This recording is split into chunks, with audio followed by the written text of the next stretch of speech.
The evening sky hung heavy over the sprawling grounds of Buckingham Palace.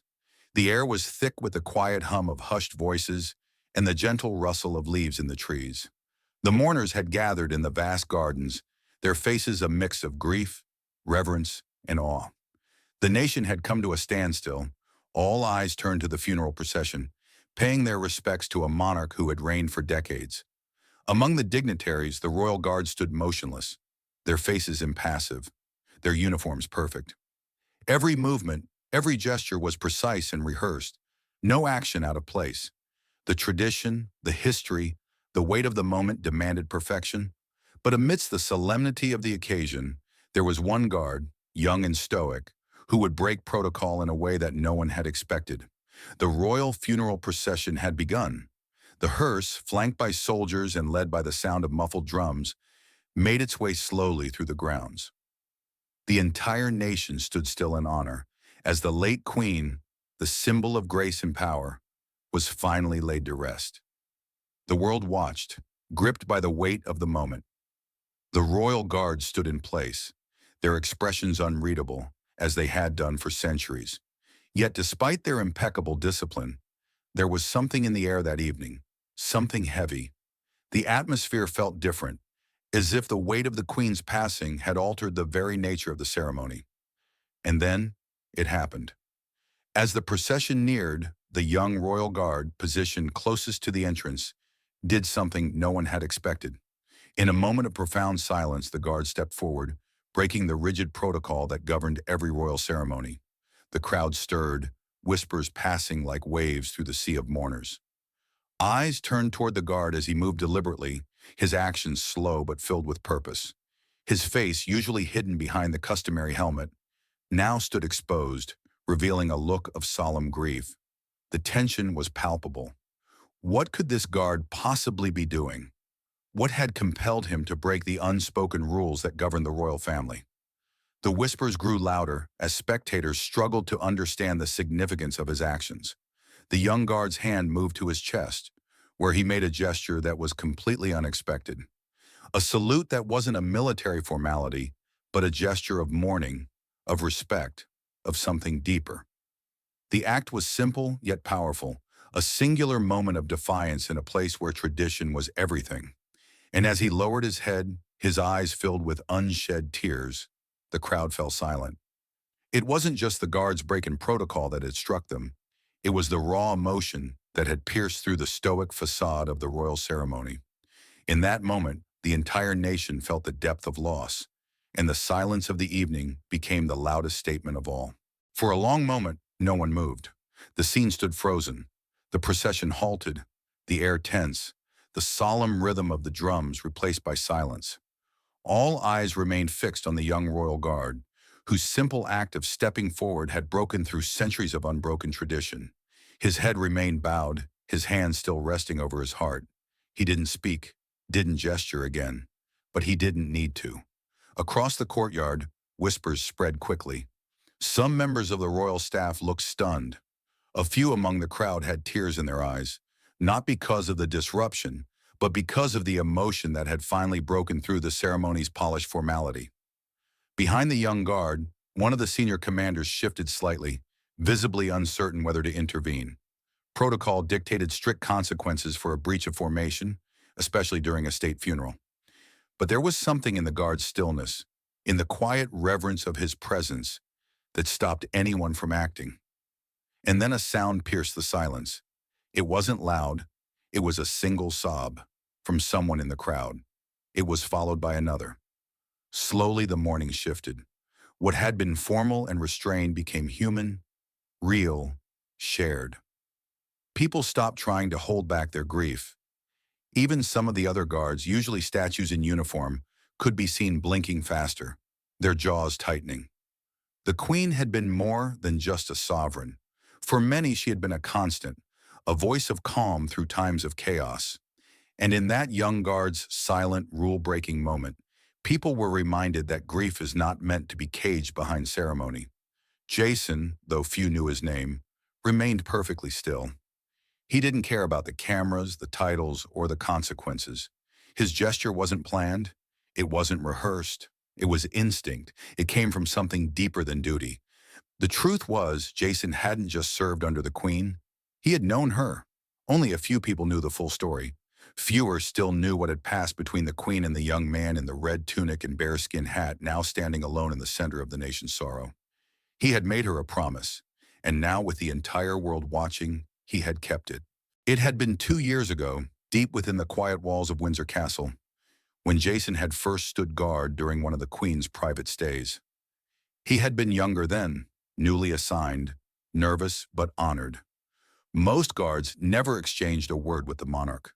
They were trained to stand still, to observe, to blend into history. But something about that evening had been different.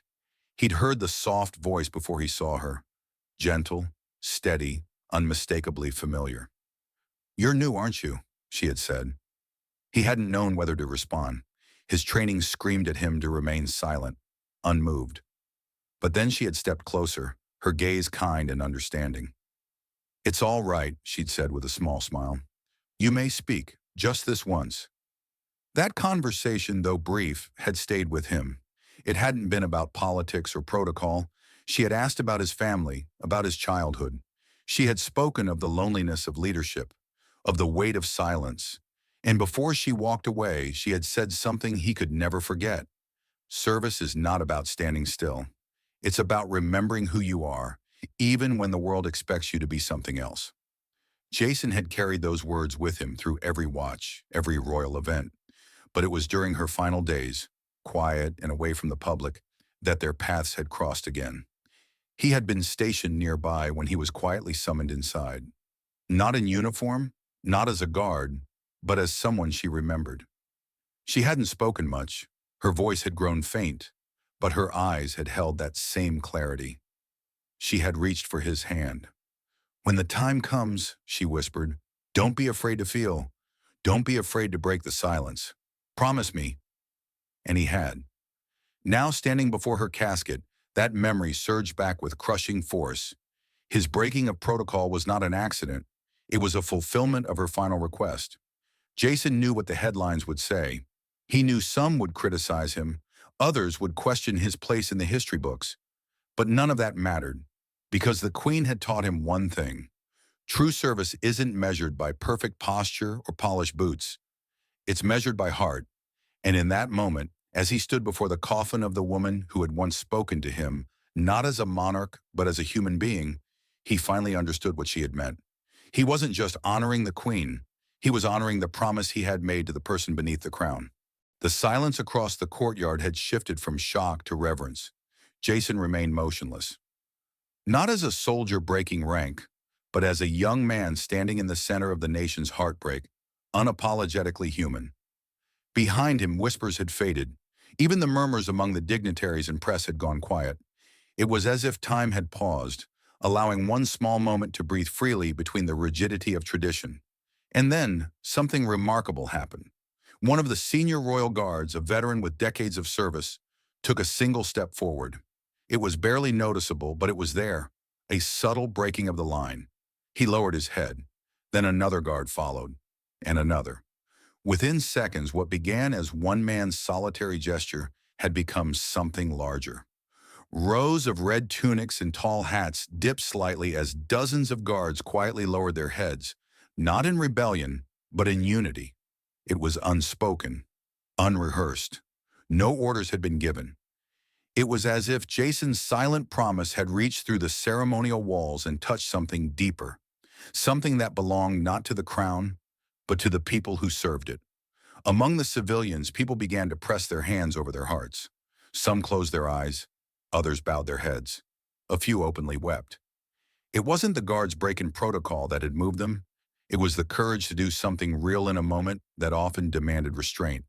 And for those watching across the nation, behind screens and in silence, the image was unforgettable, a lone guard standing before the coffin of a monarch, surrounded by the quiet ripple of respect that had broken through centuries of silence.